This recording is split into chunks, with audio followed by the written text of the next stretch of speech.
حیاتی قابل احترام ڈاکٹر عالیہ امام صاحبہ، وقار مہدی صاحب، شیلا رضا صاحبہ،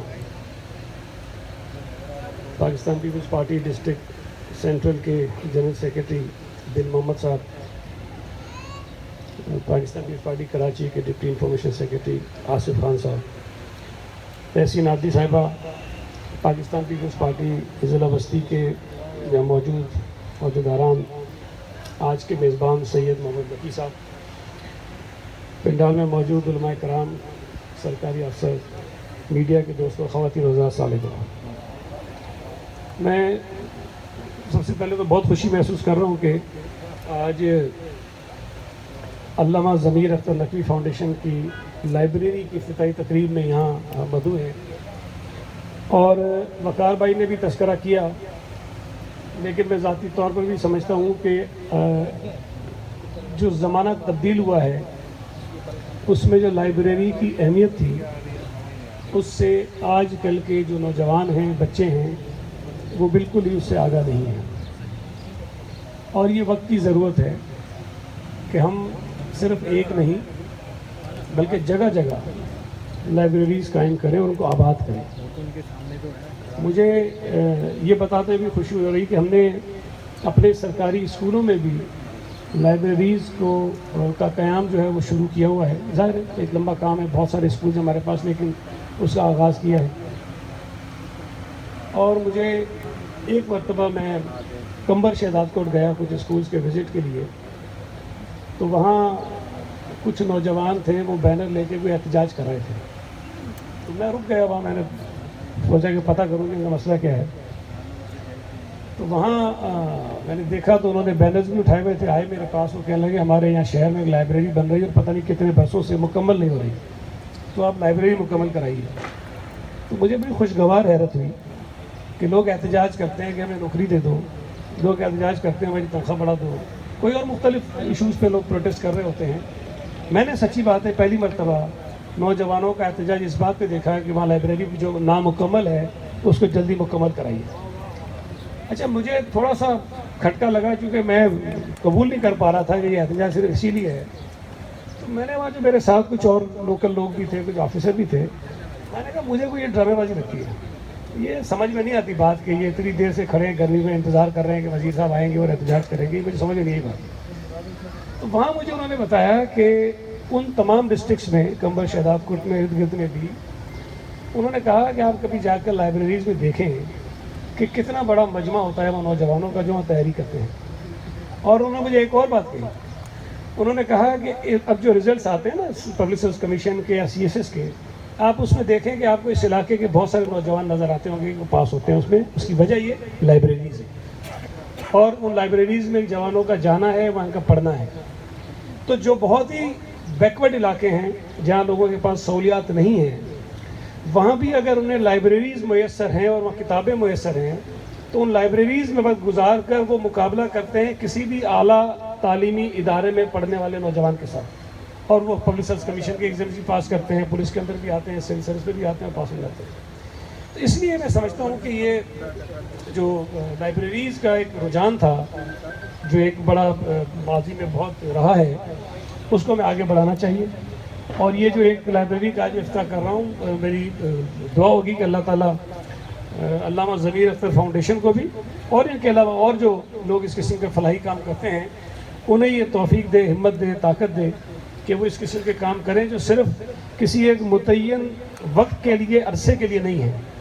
یہ لائبریریز اگر بن جاتی ہیں اور چلتی رہتی ہیں تو یہ تو دہائیاں چلیں گی، صدیاں چلیں گی، اور پتہ نہیں کتنی نسلیں ہوں گی جو اس سے مستفیض ہوں گی اور اس کے بعد اس کا فائدہ اٹھائیں گی، اور پھر اس کو پتہ نہیں وہ ملٹیپلائی ہوتا رہتا ہے اس کا جو فائدہ ہوتا ہے۔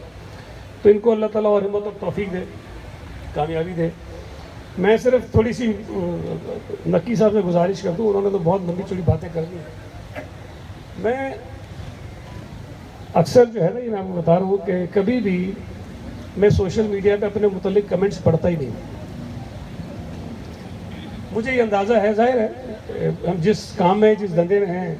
وہاں مخالفتیں بھی ہوتی ہیں، ہونی بھی چاہیے،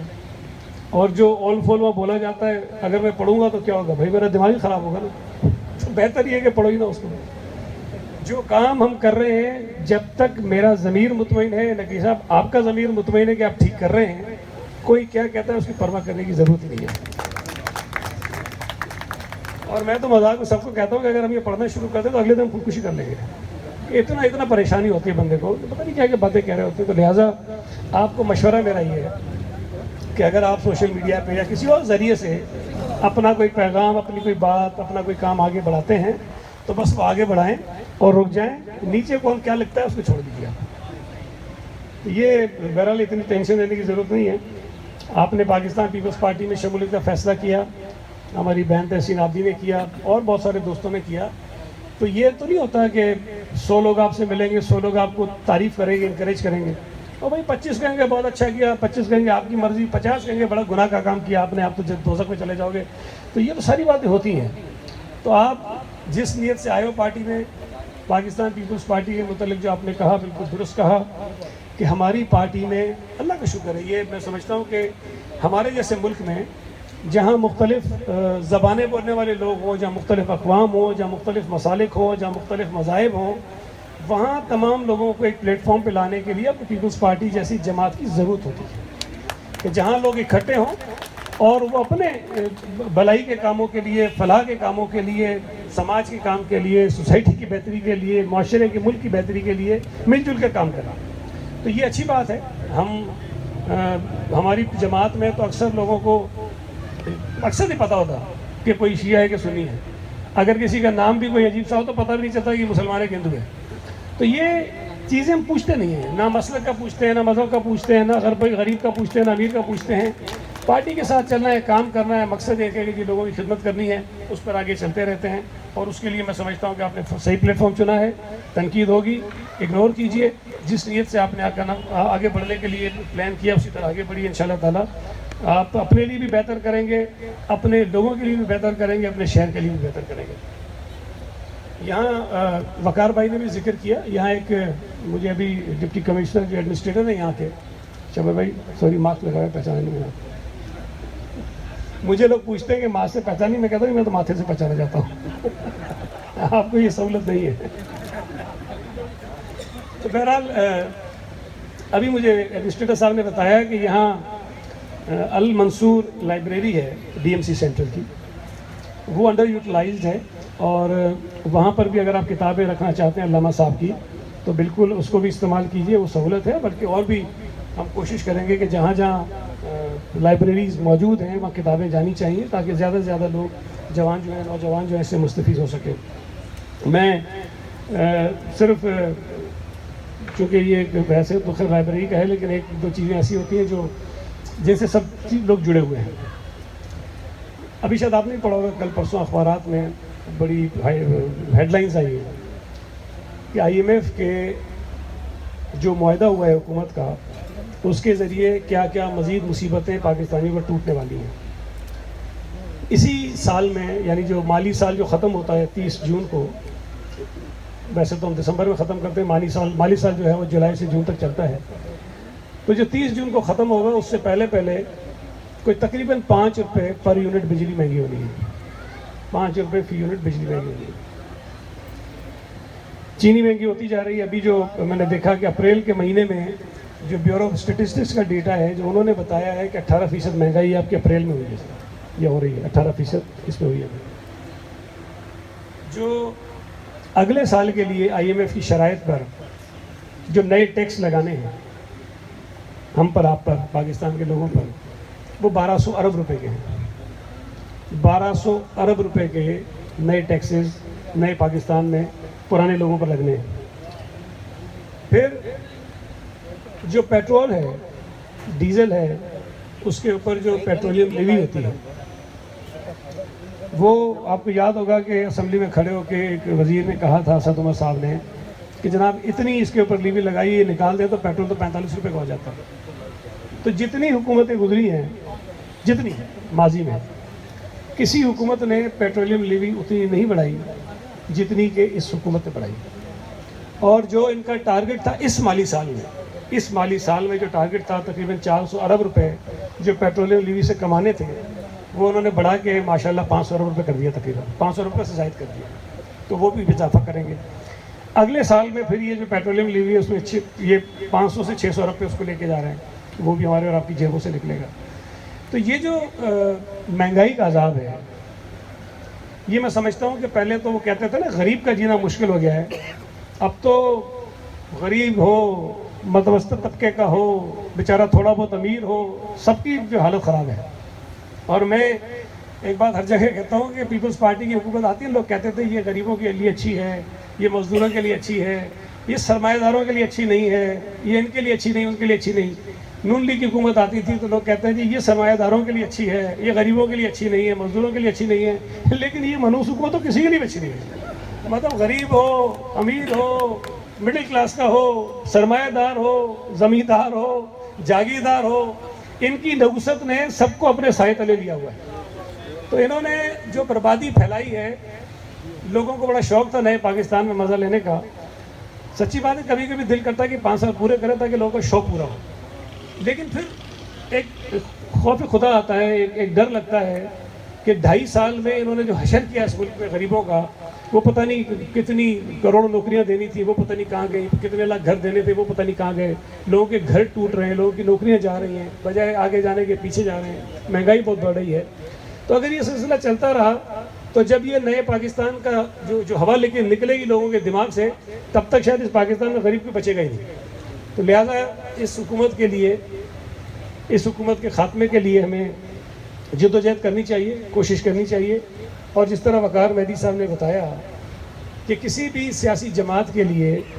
جو بہت بڑا میسج ہوتا ہے وہ انتخابات میں لوگ دیتے ہیں۔ ابھی کچھ ضمنی الیکشنز ہوئے تھے نا کچھ مہینے پہلے، تو پورے پاکستان کے ہر صوبے میں ہوئے، سندھ میں ہوئے، پنجاب میں ہوئے، بلوچستان میں ہوئے، KPK کے اندر ہوئے، اور PTI کے کینڈیڈیٹس کو بڑی عبرتناک شکست ہوئی۔ 2 جگہوں پہ انہوں نے جیتنے کی کوشش کی، ایک بلوچستان میں، وہاں بھی ثابت ہوا کہ دھاندلی کی تھی، وہ رزلٹ بھی رک گیا، ایک پنجاب میں، وہاں بھی ثابت ہوا کہ دھاندلی ہوئی تھی، وہ بھی رزلٹ رک گیا، وہاں آج الیکشن ہو رہے ہیں۔ تو آپ کے پاس ایک بڑا اسٹرانگ ٹول ہوتا ہے کہ کسی بھی حکومت کی پالیسیز کو مسترد کرنے کا ایک آلہ ہے کہ آپ انتخابات میں اس کے کینڈیڈیٹ کو عبرتناک شکست دلوائیں۔ اس حلقے میں نہیں ہے لیکن بلدیہ ٹاؤن میں ایک الیکشن ہو رہا ہے، تو جس طرح وقار مہدی بھائی نے کہا کہ آپ وہاں جہاں جہاں آپ کے تعلقات ہیں، لوگ جاننے والے ہیں، عزیز و اقارب ہیں، ان سے کہیں، ان سے ریکویسٹ کریں کہ وہ پاکستان پیپلز پارٹی کے کینڈیڈیٹ کو کامیاب کریں، اور اس حکومت کی غریب دشمن، عوام دشمن، مزدور دشمن جو پالیسیز ہیں ان کے خلاف ایک احتجاج کریں۔ تو یہ بہت ضروری چیز ہے، ان کو میسج جانا چاہیے کہ جو کچھ آپ اوپر بیٹھ کے سوچ رہے ہو کہ ساری چیزیں ٹھیک ہے، ٹھیک نہیں ہے، نیچے عوام مر رہی ہے، پس رہی ہے، اور آپ سے نفرت کر رہی ہے، اور اس نفرت کا اظہار وہ ووٹ کے ذریعے کریں گے۔ اور انشاءاللہ تعالیٰ میں آپ کو بتا رہا ہوں کہ لوگ کہتے ہیں کہ جی پیپلز پارٹی کا اس الیکشن میں 18 میں بڑا کم ووٹ تھا۔ 18 کا الیکشن جس طرح فیصل واؤڈا جیتا تھا سب جانتے ہیں، تو وہ الیکشن نہیں تھا، وہ سلیکشن بھی نہیں تھا، وہ سپر سلیکشن تھا۔ تو بہرحال جو اب ضمنی الیکشن ہو رہا ہے انشاءاللہ تعالیٰ پاکستان پیپلز پارٹی وہاں سے کامیاب ہوگی، اور جو لوگ یہ سمجھتے ہیں کہ وہ بہت پیپلز پارٹی کوئی دور کے خواب دیکھ رہی ہے، تو میں عرض کر دوں کہ جس سیٹ سے میں جیتا تھا 2017 میں، اس سیٹ پر پیپلز پارٹی کے ووٹ 3,500 تھے 2013 کے الیکشن میں۔ جب میں کھڑا ہوا تو لوگوں نے کہا یہ پاگل ہو گیا، پتہ نہیں کہاں سے جیتے گا۔ اللہ کا شکر ہے لوگوں نے محنت کی، اور وہ 3,500 ووٹ ہمارے بڑھ کے 27,000 ہو گئے اور ہم جیت گئے۔ تو یہی جو سارا ری پلے ہے وہ ہو سکتا ہے 249 اور انشاءاللہ تعالیٰ ہوگا۔ وہاں جو ہمارے دوست کام کر رہے ہیں وہ بہت پر امید ہیں، اور مجھے اللہ سے امید ہے، اپنے دوستوں کی محنت پر یقین ہے، انشاءاللہ تعالیٰ 249 کا جو الیکشن ہے وہ پاکستان پیپلز پارٹی جیت رہی ہے۔ اور یہ ایک نیا پیغام ہوگا کراچی کے ان لوگوں کے لیے جو سمجھتے ہیں کہ کراچی میں پیپلز پارٹی کو ماننے والے یا پیچھے پوچھنے والے یا چلنے والے کم ہیں، ان کے فالوورز کم ہیں۔ اللہ نے چاہا تو ہم کامیاب ہوں گے، اور بھرپور طریقے سے کامیاب ہوں گے۔ میں اسم نقی صاحب آپ کا شکریہ ادا کرتا ہوں، عالیہ امام صاحب ہے کافی دیر سے بیٹھی، میں ان کا شکریہ ادا کرتا ہوں، اور امید کرتا ہوں کہ میں نے جو وقت تھوڑا سا لیا ہے وہ آپ پر گرا نہیں گزرا ہوگا۔ بہت بہت شکریہ۔